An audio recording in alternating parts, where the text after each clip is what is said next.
రైట్గా పత్రికల్లో వచ్చిన ప్రధాన వార్తలను చూద్దాం. ముందుగా నమస్తే తెలంగాణ చూస్తున్నాం. నమస్తే తెలంగాణలో మరణ శాసనం రాసిందెవరు? తెలంగాణలో సాగునీటి ప్రాజెక్టుల విషయంలో, తెలంగాణ నీటి హక్కుల విషయంలో ఎవరు కాపాడారు, గతంలో ఎవరు మరణ శాసనం రాశారు? దీనిపైన చాలా క్లియర్గా మనం చూస్తున్నాం. సీఎం చెప్పిన అబద్ధం ఏంటి, అసలు నిజం ఏంటి, మొత్తం కుల్లంకుల్లాగా మనకి ఇక్కడ కనిపిస్తుంది. అన్యాయం ఎవరు చేశారు? ఇది నాగార్జున సాగర్ జలాశయం. మనం ఈ ఫస్ట్ ఫోటోగ్రాఫ్ చూస్తున్నాం లెఫ్ట్ సైడ్లో. ఇది నాగార్జున సాగర్ జలాశయం. ఇప్పుడు ఎప్పుడు అంటే డేట్ ఇది October 31, 2024. అంటే కాంగ్రెస్ ప్రభుత్వం అధికారంలోకి వచ్చిన తర్వాత, అంటే రీసెంట్గా October 24 అంటే కరెక్ట్గా 6 months 3 months బ్యాక్. అంటే ఇది నాగార్జున సాగర్ జలాశయం. కృష్ణానది జలాల వాడకానికి ఆయువు పట్టు. ఈసారి కృష్ణాకు వరుసగా 70 రోజుల పాటు వరద వచ్చింది. 2024 October 31 నాటికే పూర్తిస్థాయి నీటి నిల్వ సామర్థ్యమైన 312 టీఎంసీలకు చేరుకుంది. ఆ తర్వాత కూడా సాగర్కు ఎగువ నుంచి దాదాపుగా 53,637 క్యూసెక్ల వరద కొనసాగింది. దిగువకు పోయేది పోను, వాడేది వాడగా December 3వ తేదీ నాటికి కూడా సాగర్ 306 టీఎంసీలతో కలకల్లాడింది. ఇది డిసెంబర్ వరకు, ఒక 3 months బిఫోర్ వరకు కూడా, అంటే అక్టోబర్, నవంబర్, డిసెంబర్, జనవరి, ఫిబ్రవరి, మార్చి, దాదాపుగా 6 నెలల కింద ఈ రకంగా నాగార్జున సాగర్ జలాశయం ఉండే. సో ఇది మనం ఈ ఫోటోగ్రాఫ్ చూస్తున్నాం. ఇది March 15, 2025 నాటి డేట్ నాటి ఈ విజువల్ ఈ ఫోటో మనం చూస్తే కేవలం 100 రోజులు గడిచాయి. ఇవాళ March 15, అంటే March 15వ తారీఖు సంబంధించి 2025కి సాగర్లో ఉన్నటువంటి నీళ్లు కేవలం 148.73 టీఎంసీలు, అంటే డెడ్ స్టోరేజీకి 131 టీఎంసీలు పోగా అందుబాటులో ఉన్నటువంటి నీళ్లు కేవలం 17 టీఎంసీలు మాత్రమే. సాగర్ కింద ఇంకా పంటలకు తడులు అవసరం ఉన్నాయి. హైదరాబాద్ తాగునీటికి సాగర్ దిక్కున్నది. మరి కేవలం 3 నెలల కాలంలో ఏకంగా 164 టీఎంసీలు ఖాళీ అవ్వడానికి కారణం ఏమిటి? కేవలం 3 నెలలటువంటి గ్యాప్లో, ఇది అక్టోబర్, నవంబర్, డిసెంబర్, తర్వాత జనవరి, ఫిబ్రవరి, మార్చి. సో అంటే ఇది October 31 నాటికి ఈ రకంగా ఉంది. తర్వాత నవంబర్, డిసెంబర్ దాకా కూడా ఇదే నీటి నిల్వ ఉంది. కానీ కేవలం 100 రోజులలోనే మొత్తం ఏకంగా 164 టీఎంసీలు ఎందుకు ఖాళీ అయ్యాయి? ఎవరు తరలించుకుపోయారు? ఎందుకు తెలంగాణ రాష్ట్ర ప్రజలు, రైతులు ఇవాళ సాగునీటి కోసం తనలాడుతున్నారు? అంటే ప్రభుత్వానికి ఒక ప్లానింగ్ లేదు, ప్రణాళిక లేదు. ఆంధ్రప్రదేశ్ అక్రమంగా నీటిని తరలించకపోతుంటే చోద్యం చూస్తుంది తప్పించి దాన్ని ఆపే ప్రయత్నం చేయట్లేదు, తెలంగాణ హక్కుల్ని కాపాడట్లేదు. సో అసలు ఎవరు మరణ శాసనం రాసింది? ఎందుకోసం తెలంగాణకు మరణ శాసనం రాస్తున్నారు కాంగ్రెస్ ప్రభుత్వం అంటూ తీవ్రంగా ఆగ్రహాలు కూడా వ్యక్తమవుతున్నాయి. మనం చూడొచ్చు ఇక్కడ నిన్న సీఎం రేవంత్ రెడ్డి చెప్పినటువంటి విషయాలు ఏంటంటే, కాళేశ్వరం నుంచి సూర్యాపేటకు చుక్క నీళ్లు కూడా పోలేదు అంటూ అసెంబ్లీ సాక్షిగా సీఎం రేవంత్ రెడ్డి నిన్న మాట్లాడారు. సూర్యాపేట జిల్లా కాళేశ్వరం నుంచి చుక్క నీళ్లు రాలేదు. 7 ఏళ్ల పాటు వచ్చినవి శ్రీరామ్ సాగర్ నీళ్లే. ఆ నీటితోనే పంటలు సాగాయి. గతంలో రాష్ట్రంలో ఎక్కడ పంటలు పడినా కాళేశ్వరం ప్రాజెక్టుతోనే అన్నారు. ఎస్ఆర్ఎస్పీ కింద పడినా ఇంకెక్కడ పడినా కాళేశ్వరం నీళ్లే అన్నారు. ప్రాజెక్టు కుప్పకూలింది. 1,00,000 కోట్లు ఆవిరయ్యాయి. కానీ ఏడాది కేవలం కాళేశ్వరం లేకుండానే ఒక్క సీజన్లోనే తెలంగాణ రైతులు 2.6 లక్షల మెట్రిక్ టన్నుల ధాన్యం పండించింది. అసెంబ్లీ సాక్షిగా ముఖ్యమంత్రి రేవంత్ రెడ్డి చేసినటువంటి ప్రకటన. కానీ మా పొలాల్లో పారింది కాళేశ్వరం నీళ్లే అంటూ రైతులు స్పష్టం చేస్తున్నారు. కేసీఆర్ కాళేశ్వరం ప్రాజెక్టును పూర్తి చేసి మా పంటలకు నీళ్లు అందించిండు. ఎస్ఆర్ఎస్పీ కాలువల్లో పారింది ముమ్మాటికి కాళేశ్వరం నీళ్లే.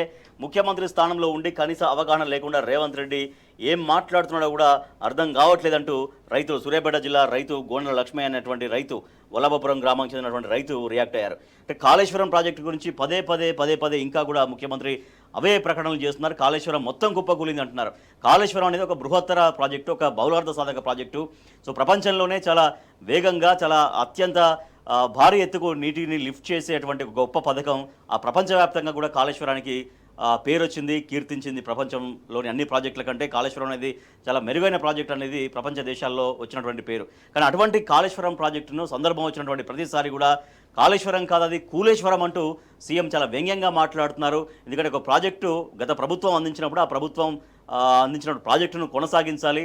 దాంట్లో ఏమైనా చిన్న సమస్యలు ఉన్నా, లేకపోతే చిన్న ఇబ్బందులున్నా కూడా వాటిని అధిగమిస్తూ ఆ ప్రాజెక్టును చాలా గొప్పగా కీర్తించాలి. ఎందుకంటే ఒక ప్రాజెక్ట్ అనేది రాష్ట్రానికి ఒక ఐకాన్ లాంటిది, ఒక సంపద లాంటిది. అటువంటి సంపదనే కించపరిచే విధంగా ఏకంగా ముఖ్యమంత్రి రేవంత్ రెడ్డి మాట్లాడడం అనేది పలు విమర్శలకు దారితీస్తుంది. సో కాళేశ్వరంలో కేవలం అంత పెద్ద ప్రాజెక్టులో మేడిగడ్డ అనేది, ఆ మేడిగడ్డ దగ్గర ఒక 2 పిల్లర్లు కొంచెం కుంగుబాటుకు గురైన మాట మాత్రం వాస్తవం.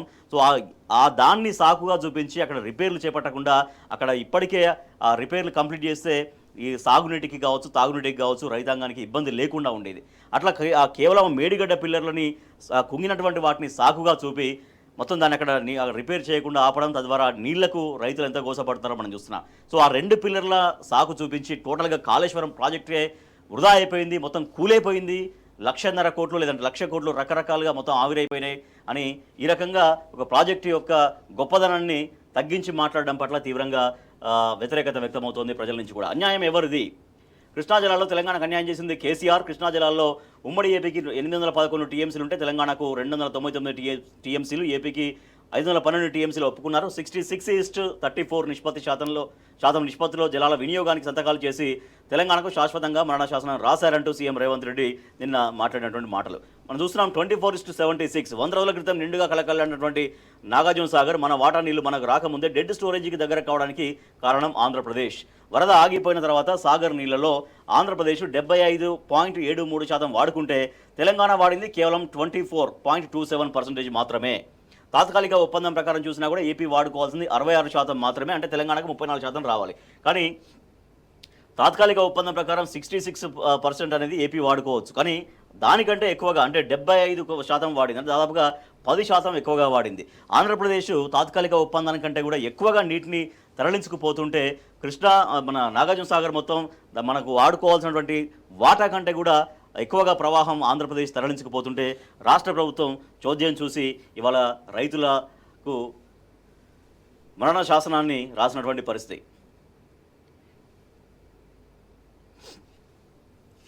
రైట్, ఇక ఇప్పటికీ రాలినటువంటి మట్టి పూలు 449 మంది రైతులు. అంటే రైతుల ఆత్మహత్యలు అయితే ఆగని పరిస్థితి, చాలా దారుణమైనటువంటి పరిస్థితులు వస్తున్నాయి.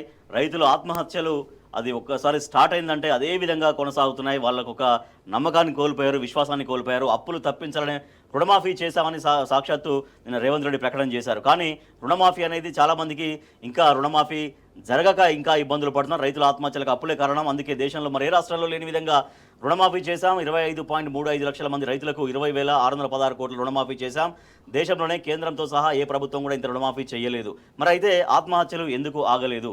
సో రుణమాఫీ అనేది చాలా ఎఫెక్ట్ చూపిస్తుంది. రుణమాఫీ కావచ్చు, తర్వాత పంట పెట్టుబడి సాయం అనేది రైతు భరోసా. కానీ రైతు భరోసా కూడా అనాల్సిన పని కూడా లేదు. ఎందుకంటే 15,000 ఇస్తానే అది రైతు భరోసా.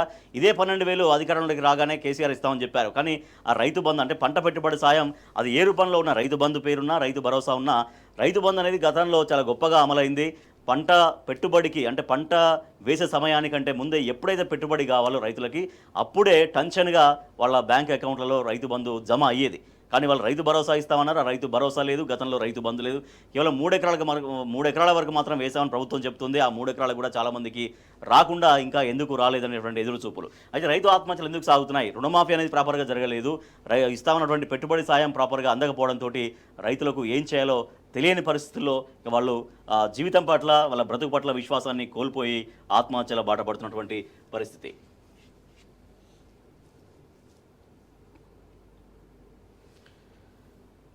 తెలంగాణకు తాళం, ఏపీకి పారకం. ఇప్పటికే కోటాకు మించి జలాలను వినియోగించుకున్న ఏపీ ఎడమ కాలువకు మరిన్ని నీళ్లు కావాలంటూ బోర్డుకు లేఖ రాసింది. మరోవైపు రేవంత్ సర్కార్ పట్టింపు లేనితనంతో సాగర్ ఎడమ కాలువ కింద ఉన్న తెలంగాణ ఆయకట్టు సైతం ఎండిపోతున్న పరిస్థితి. ఇరిగేషన్ పరేషాన్, గాడి తప్పిన సాగునీటి పారుదల శాఖ అన్ని విభాగాల్లో ఇన్ఛార్జీలే బాధ్యులు. ఏడాది కాలంగా కీలక స్థానాలని ఖాళీ ఉన్నాయి. ఇట్లా ఖాళీ ఉండడంతో నీటిని ఎట్లా మెయింటైన్ చేయాలో వాళ్ళకి ఒక గైడెన్స్ లేకపోవడంతో నీళ్లు తెలంగాణ రైతాంగానికి తీవ్ర ఇబ్బందులు ఎదుర్కొంటున్న పరిస్థితి. కృష్ణాలో ఏడాది వినియోగానికి అందుబాటులోకి వచ్చిన జలాలు 1,023.95 టీఎంసీలు. ఒకసారి మనకి చూడొచ్చు నీటి సంవత్సరాల వారీగా కృష్ణా జలాల వినియోగం శాతాల్లో. అంటే ఏపీ ఎక్కువగా ఎట్లా వాడుకుంటూ వెళ్ళింది, తెలంగాణ ఎట్లా ఇబ్బందులో ఉందనేది, తక్కువగా ఎట్లా వాడుకుంది నిష్పత్తుల ప్రకారం అనేది మనం ఒకసారి చూస్తే, సో 2014-15 నుంచి 15-16, 16-17 ఇట్లా ఇప్పటిదాకా ఏపీ అనేది ఎట్లా ఎక్కువగా తరలించకపోయింది. ఇప్పుడు ఏపీ ఈ విషయం తీసుకుంటే 2024-25 ఈ సంవత్సరం తీసుకుంటే మార్చి 7 వరకు 75.73% నీళ్ళన్నీ కూడా కృష్ణా నీరుని ఆంధ్రప్రదేశ్ తీసుకెళ్ళింది. అంటే తాత్కాలిక ఒప్పందం కంటే ఎక్కువగా, చాలా ఎక్కువగా అక్కడికి తీసుకెళ్ళింది. అది పరిస్థితి. అయితే సూర్యాపేటలో పారింది కాళేశ్వరం జలాలే. ఎస్ఆర్ఎస్పీ నీళ్లు ఇస్తే ఇప్పుడు వరి ఎందుకు ఎండుతుంది? కాళేశ్వరం నీళ్లు కాదంటూ అసెంబ్లీ సాక్షిగా సీఎం అబద్ధాలు చెప్పారు. ముఖ్యమంత్రి రేవంత్ రెడ్డి తీరుపైన రైతులు ఆగ్రహం వ్యక్తం చేస్తున్నారు. సూర్యాపేట జిల్లా పెన్పహాడ్ మండలంలో ఎండినటువంటి వరి చేను. రేవంత్కు దమ్ముంటే ఇక్కడ పొలాల్లో పర్యటించాలంటూ మాజీ ఎమ్మెల్యే తుంగతుర్తి మాజీ ఎమ్మెల్యే గాదర్ కిషోర్ సవాల్ చేస్తున్నారు. ఏ నీళ్ళు ఇప్పుడు ఇవ్వండి, అప్పుడు కాళేశ్వరం నీళ్ళు కాదు మేము ఎస్ఆర్ఎస్పీ నీళ్ళు ఇచ్చామంటున్నారు కదా, మరి ఇప్పుడు ఎందుకు ఇవ్వట్లేనా ఎస్ఆర్ఎస్పీ నీళ్లు అనేది రైతులు అడుగుతున్నారు ప్రభుత్వాన్ని. త్యాగాల చరిత్ర మాది, ద్రోహాల చరిత్ర ఉత్తమ్ది. కృష్ణా జిల్లాలో తెలంగాణకు అన్యాయం చేసింది కాంగ్రెస్. పోతిరెడ్డిపాడుకు వ్యతిరేకంగా పోరాటం చేసింది బీఆర్ఎస్. కృష్ణా జిల్లాలో అన్యాయం జరిగిందని నాడు రాజీనామాలు పదవుల కోసం ఉత్తమ్ కుమార్ రెడ్డి కాంగ్రెస్ నేతలు పెదవి విప్పలేదంటూ మాజీ మంత్రి హరీష్ రావు మండిపడ్డారు. వైఎస్ రాజశేఖర రెడ్డి హయాంలో కృష్ణా జిల్లాల దోపిడీతో తెలంగాణకు తీవ్ర అన్యాయం జరుగుతుందని భావించి మంత్రి పదవుల్ని త్యాగం చేసినటువంటి చరిత్ర నాడు మాది ఉంది. కానీ కాంగ్రెస్ పార్టీలో ఒక్క పీజేఆర్ మాత్రమే తెలంగాణ గొంతులు బలంగా వినిపిస్తే అప్పుడు ఎమ్మెల్యేగా ఉన్న ఉత్తమ్ కుమార్ రెడ్డి మంత్రి పదవుల కోసం పెదవి మూసుకున్నాడంటూ నాటి పరిస్థితిని గుర్తు చేశారు హరీష్ రావు. తోడుకలు తీస్తా బట్టలు ఉడదీసి కొడతా, ఇది మరోసారి నిన్న సీఎం రేవంత్ రెడ్డి అసెంబ్లీలో మాట్లాడినటువంటి మాటలు. మాట తొలితే ఫలితం ఎలా ఉంటుందో మీరే అనుభవిస్తారు అంటూ నిన్న రేవంత్ రెడ్డి అన్నారు. అయితే మాట్లాడే క్రమంలోనే, అంటే మాట సరిగ్గా మాట్లాడాలి, మాట మంచిగా మాట్లాడాలని చెప్పే క్రమంలోనే మళ్ళీ సీఎం రేవంత్ రెడ్డి అదే విధానాన్ని కొనసాగించారు. మళ్ళీ తోడకలు తీస్తా బట్టలు తీస్తా అంటూ అదే భాష అవలంబించారంటూ విమర్శలు తీవ్రంగా వస్తున్నాయి. మాట తొలితే ఫలితం ఎలా ఉంటుందో మీరే చూస్తారు. నేను మార్చిన వ్యాఖ్యలను బీఆర్ఎస్ పార్టీ గురించి చేశాను. అవును, నరేంద్ర మోడీ నాకు పెద్దన్ననే, అయితే ప్రాబ్లం ఏంటి? ఢిల్లీకి 32 సార్లు కాదు 300 సార్లు వెళ్తాను, తప్పేంటి? గవర్నర్కు ధన్యవాదాలు చెప్పడం మర్చిపోయిన సీఎం అంటూ గవర్నర్ ప్రసంగం పైన సీఎం మాట్లాడుతున్నప్పుడు గవర్నర్ ప్రసంగానికి పరిమితం కావాలి. గవర్నర్ ప్రసంగం విషయంలో ఆ గవర్నర్ ప్రసంగానికి సంబంధించినటువంటి అంశాలని డీటెయిల్గా చెప్పాలి, గవర్నర్కి ధన్యవాదాలు తెలపాలి. కానీ గవర్నర్కి థ్యాంక్స్ చెప్పడం సీఎం మర్చిపోయారు. కానీ కేవలం అక్కడ అసెంబ్లీ వేదికగా గవర్నర్ ప్రసంగానికి ధన్యవాదాలు తెలిపే తీర్మానం పైన మళ్ళీ టోటల్గా రాజకీయ విమర్శలే చేశారు అంటూ ఒక విమర్శ టోటల్గా వ్యక్తమవుతోంది. మోడీ మా పెద్దననే, ఢిల్లీకి 32 సార్లు కాదు 300 సార్లు పోతా, మోడీ రేవంత్ బడేబాయ్ చోటేబాయ్ బంధం మరోసారి బయటపడిందని విమర్శలు వినిపిస్తున్నాయి. 32 ఢిల్లీ పర్యటనలో ప్రధాని మోడీని 3 సార్లు కలిశారని రేవంత్ స్పష్టం చేశారు.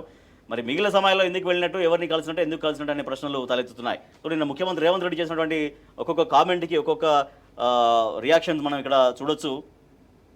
రైతు భరోసా 12,000 ఇస్తున్నాం, నేడు యాసంగిలో బీఆర్ఎస్ సర్కార్ ఎగ్గొట్టిన రైతు బంధు పైసలు మేమే ఇచ్చాం. రైతు భరోసా డబ్బులు 15,000 అందిస్తామని కాంగ్రెస్ హామీ ఇచ్చింది. అధికారంలోకి వచ్చాక మాట తప్పి 12,000 పరిమితం చేసింది.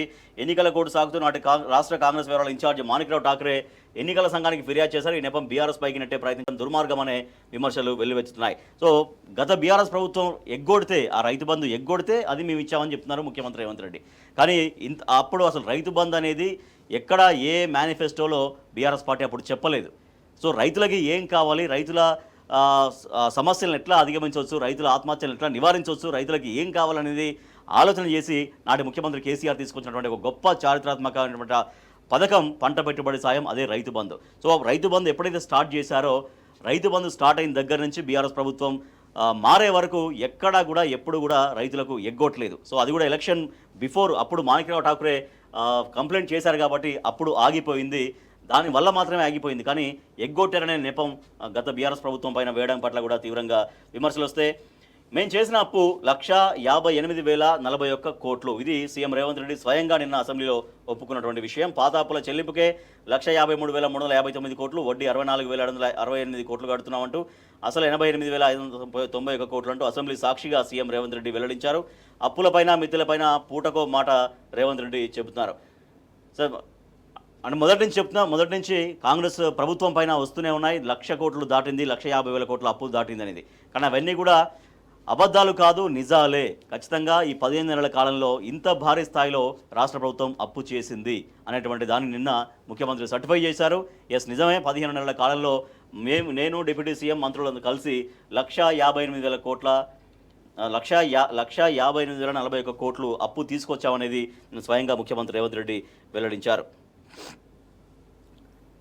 పసుపుకు 15,000 మద్దతు ధర చెల్లించాలి అంటూ నిన్న ప్లకార్డు ప్రదర్శించారు బీఆర్ఎస్ పార్టీ ఎమ్మెల్సీలు. శాసనమండలి ప్రతిపక్ష నేత మధుసూనాచారి, ఎమ్మెల్సీ కవిత ఆధ్వర్యంలో బీఆర్ఎస్ సభ్యులు ప్లకార్డులు ప్రదర్శించారు. ఈ సందర్భంగా వారు జై జవాన్ జై కిసాన్, రైతు లేనిదే రాజ్యం లేదంటూ నినాదాలు చేస్తూ పసుపు రైతులను ఆదుకోవాలంటూ వాళ్ళు డిమాండ్ చేశారు. తెలంగాణ పాటకు ఆంధ్ర మ్యూజిక్ డైరెక్టరా దాశరథి శత జయంతి ఉత్సవాల్ని ఘనంగా నిర్వహించాలి. కేసీఆర్ హయాంలో సాగుతో ఉపాధి అవకాశాలు పెరిగాయి. రాష్ట్రంలో ప్రభుత్వ దవాఖానాల్లో సూది లేదు, దూది లేదు. సాగర్ నిర్వహణ బాధ్యత తెలంగాణకు ఎందుకు రాలేదు? శాసనమండలిలో నిలదీశారు ఎమ్మెల్సీ కవిత. రేవంత్ క్షమాపణ చెప్పాల్సిందే, సీఎం ప్రసంగాన్ని బహిష్కరించిన బీఆర్ఎస్. మార్చురి భాషను ఖండించాలని పిలుపు, రేవంత్ భాష తీరు మార్చుకోవాలని నినాదాలు. మండలి నుంచి బీఆర్ఎస్ సభ్యులు వాకౌట్ చేశారు. రైట్, నిన్న సీఎం రేవంత్ రెడ్డి మాట్లాడుతూ ఒక యూట్యూబ్ జర్నలిస్టులకు సంబంధించి కూడా ఆయన చాలా అభ్యంతరకరమైన వ్యాఖ్యలు చేశారు. యూట్యూబర్స్ క్రిమినల్స్ అనే రీతిలో అర్థం వచ్చేలాగా, అంటే జర్నలిస్ట్ సంఘాల వాళ్ళు, జర్నలిస్టు పెద్దలు ఒక లిస్ట్ ఇవ్వండి, ఆ లిస్టులో ఉన్న వాళ్ళే జర్నలిస్టులుగా పరిగణిస్తాం, ఆ లిస్టులో పేరు లేకపోతే వాళ్ళు ఖచ్చితంగా క్రిమినల్సే అని సీఎం రేవంత్ రెడ్డి చేసినటువంటి కామెంట్స్ పట్ల సోషల్ మీడియాలో విపరీతంగా విమర్శలు వస్తున్నాయి. యూట్యూబర్స్ క్రిమినల్సా, జర్నలిస్టుల జాబితాలో లేకుంటే నేరస్తులే, తోడుకలు తీస్తా, బట్టలు ఇప్పించి రోడ్లపై తిప్పుతా, సోషల్ మీడియాలో పిచ్చి ప్రచారం చేస్తున్నారు, అవసరమైతే ఉక్కు చట్టం తెస్తామంటూ సీఎం రేవంత్ రెడ్డి మాట్లాడారు. అయితే ఇది పాత రేవంత్ మాట. అసలు గతంలో రేవంత్ రెడ్డి పీసీసీ చీఫ్గా ఉన్నప్పుడు ఏం మాట్లాడారో ఇక్కడ మనం చూస్తున్నాం. అక్రమ నిర్బంధాలు జర్నలిస్టులకు కొత్త కాదు, ఈ రాష్ట్రంలో ఈ దేశంలో ఇలాంటివి చాలా చూసినాం.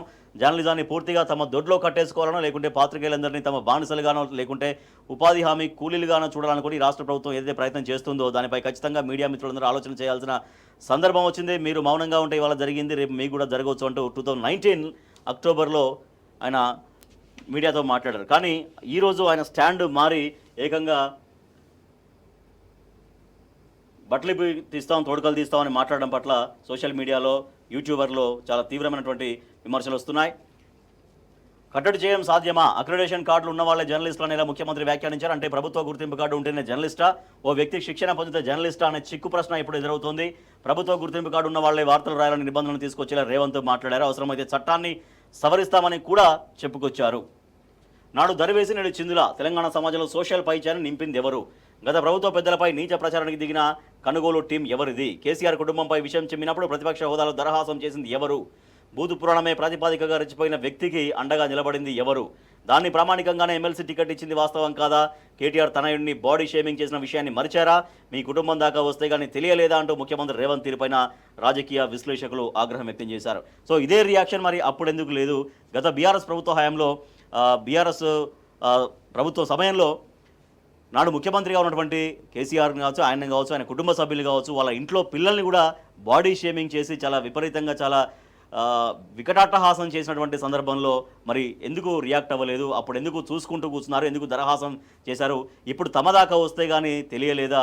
ఆ నొప్పి ఎట్లా ఉంటుందో అంటూ అభిప్రాయాలు వ్యక్తమవుతున్నాయి. సరే, ఎవరైనా కూడా వాటిని వెల్కమ్ ఏం చేయట్లేదు. నిజానికి ఒక సీఎంని పట్టుకొని ఆ స్థాయిలో మాట్లాడుతున్నారంటే నిజంగా అంటే అది అట్లా మాట్లాడకుండా ఉండాల్సింది. బట్ ఆ స్థాయిలో మాట్లాడితే సరే ఓకే, అంటే తమ దాకా వచ్చింది కాబట్టి ఈ రకమైనటువంటి పెయిన్ ఇప్పుడు తెలుస్తుందా అంటూ అదే సోషల్ మీడియాలో ఇవాళ ప్రశ్నలు ఉత్పన్నమవుతున్నటువంటి పరిస్థితి. సో గతంలో కూడా సీఎం రేవంత్ రెడ్డి అనేక సందర్భాల్లో ముఖ్యమంత్రి కాకముందు పీసీసీ చీఫ్గా ఉన్నప్పుడు, తర్వాత ముఖ్యమంత్రి అయిన తర్వాత కూడా అనేక సందర్భాల్లో ఆ ప్రవృత్తిని పెంచే విధంగా, అంటే ఏదైనా మాట్లాడవచ్చు, ఎటువంటి మాటైనా మాట్లాడచ్చు అంటూ ఆ ప్రవృత్తిని చాలా జనరలైజ్ చేసే విధంగా ఆయన గతంలో అనేక సందర్భాల్లో మాట్లాడినటువంటి విషయాలు కూడా, ఆ బైట్స్ కూడా ఇవాళ మళ్ళీ సోషల్ మీడియాలో విస్తృతంగా తిరుగుతున్నటువంటి పరిస్థితి.